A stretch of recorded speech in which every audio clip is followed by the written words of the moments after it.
Alright, hey guys, and welcome back to another video. I am the Twisted Jedi, and today we're going to be doing a video review of the Vader fan film by Star Wars Theory. This has had a lot of hype, and I wasn't originally going to do a review on it, but I thought I would anyway, just because I did kind of enjoy it when I watched it, and I know a lot of you guys have been talking about it around the place, so I was going to do a quick review for you guys. It'll probably be under 10 minutes, so if you guys want to watch this, I hope you stick around until the end. I'm going to be talking about the characters, the special effects, and the plot, the three main points that I think should be covered in any review, and I hope you guys enjoy this video.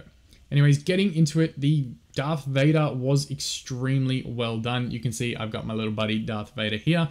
The actor did an amazing job. The plot for his character was great, and the voice was really, really good. That was the thing I was most impressed with Darth Vader, was his voice. It sounded perfect. It really gave me that Vader vibe, and it was all done really well. The first 5 minutes of the film made Vader seem like he was back to his badass self, and it was in the prime of his rage for Palpatine. So that was something that we hadn't really seen on screen in any of the canon stuff before, so it was cool to see it in video format.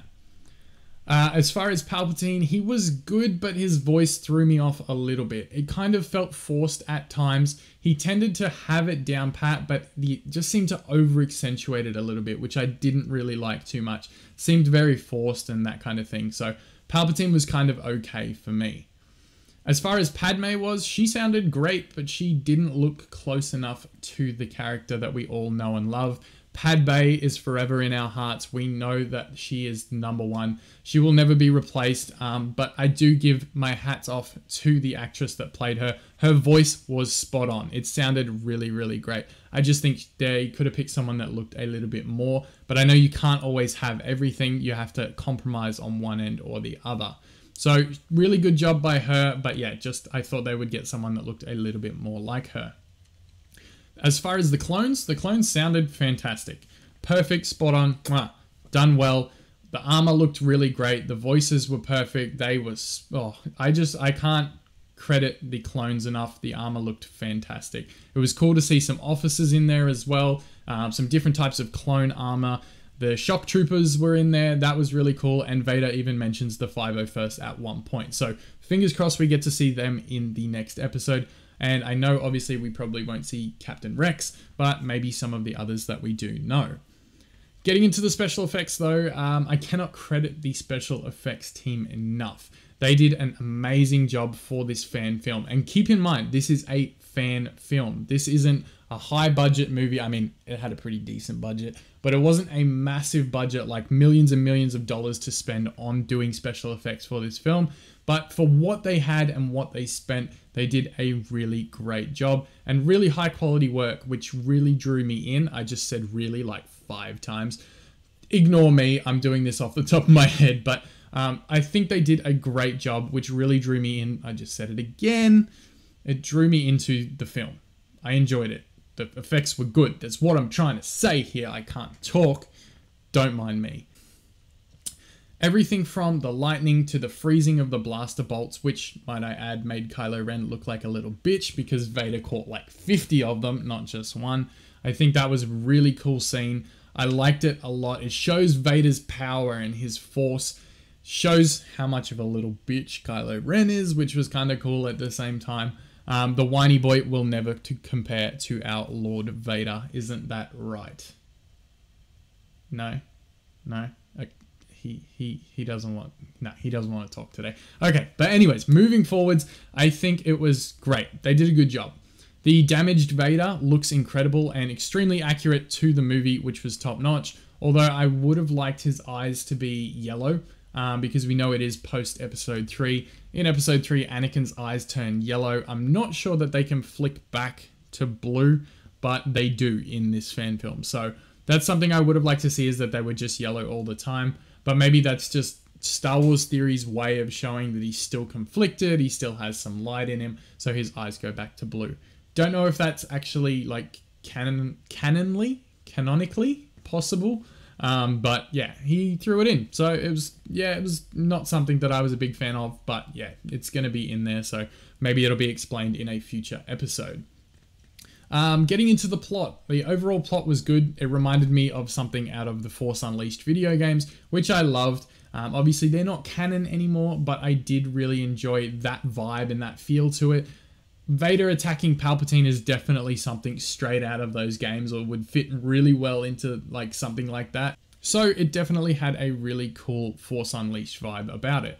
The plot twist with Padme in the middle was a nice surprise. However, the scene following that with Vader and Palpatine was a little bit lackluster in terms of engagement. The scene where Palpatine comes out, or Padme turns into Palpatine, that was really cool. That had me really engaged and in this deep point of the film. And then it goes to this scene with just Vader and Palpatine talking. It's kind of like a drop off. I know you have to have an ebb and a flow of stuff, but it really took me away from it. And I kind of just sat back and went, all right, just going to wait for the next scene, because that's how I felt.